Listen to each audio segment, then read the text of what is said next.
This is where most of Malawi's sugarcane ends up.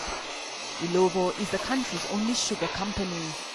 This factory is in Gwangwa, in the central part of the country. Here, cane is sorted, cleaned and manufactured into sugar for use locally and for export.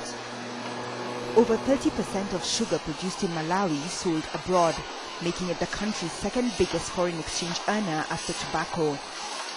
Now the sugar industry could do even better because of an everything but arms or EBA agreement by the European Union that came into effect last October, allowing Malawian sugar duty and quota-free access to EU countries.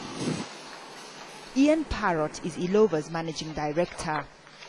It's a huge opportunity to just export all our additional excess sugar into the EU at a guaranteed price.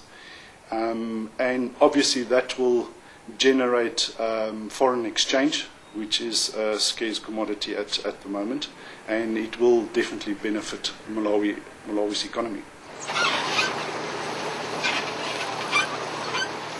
Right now, Ilovo produces 300,000 tons of sugar.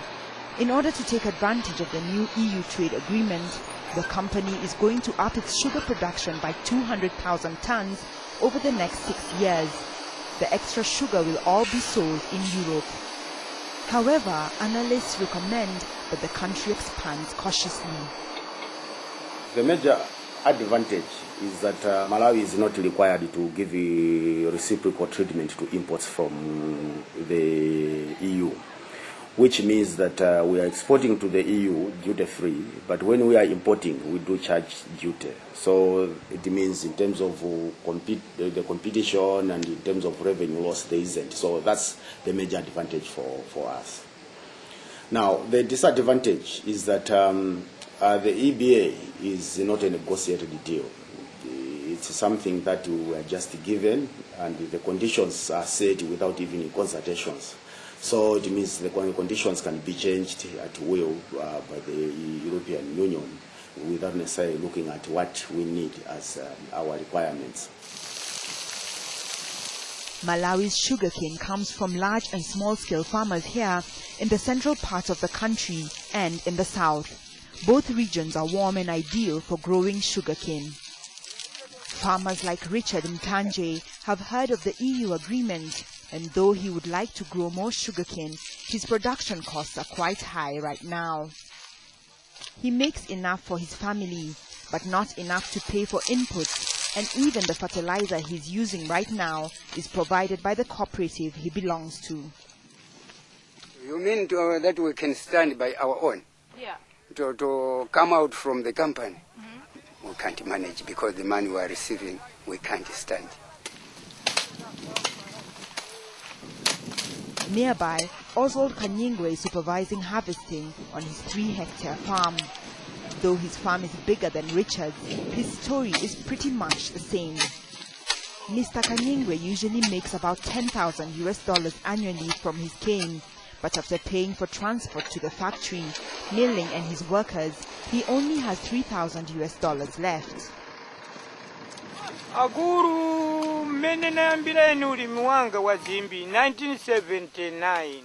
Since I started cane farming in 1979 till today, I'm still struggling, but maybe I'll get a chance to make a profit. But the years keep passing without making the profits. For now, I have hope that I will make a profit because I need that profit.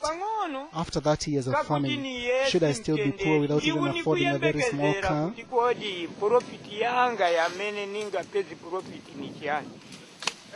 It's even tougher for people like Wiskisi Namwane, who has no other job and makes about $2 daily from cutting cane.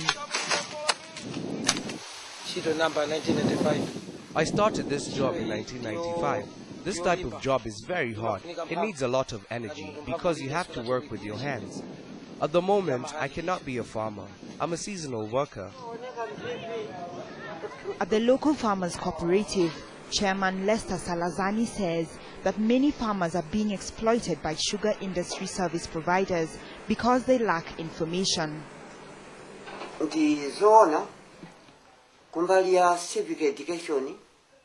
The civic education amongst farmers is very poor. We don't know much about business because we haven't had any training. So if there was an opportunity for training, it would help us. For example, with signing the purchasing agreements, it would be nice to know what you are signing. If there was civic education, farmers would know what they are doing and understand how to make better profits. For now, the government is working with sugar cooperatives to try and help farmers make more money. Today, government officials are assessing different farms in Dwangwa with farmers like Richard. The European Union is also investing about 10 million euros so small-scale farmers can offset their costs and eventually increase cane production. You can actually say that there's a difference in lifestyles between those that are simply growing cassava and those that are actually growing sugarcane.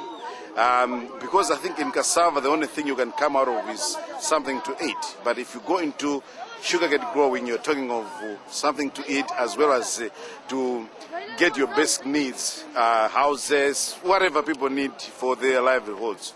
So I actually want to bear testimony that if we are serious as government and we want to go into smallholder sugarcane growing, we have lives of people here completely transformed.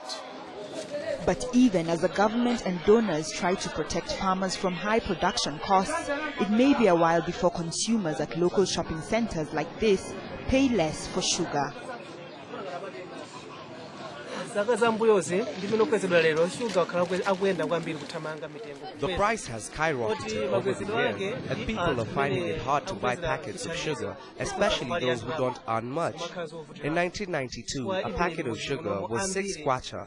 Now the price is 150 kwacha, the equivalent of $1 American. When there is a price increase, I don't sell as much as I'm supposed to because the number of customers decreases. With increased sugar production, Malawi also plans on using sugarcane to produce fuel. As much as the developments in the sugar industry are expected to create new jobs and earn the country more foreign exchange, Malawi's government must ensure that the farmers the industry depends on the most can also make gains.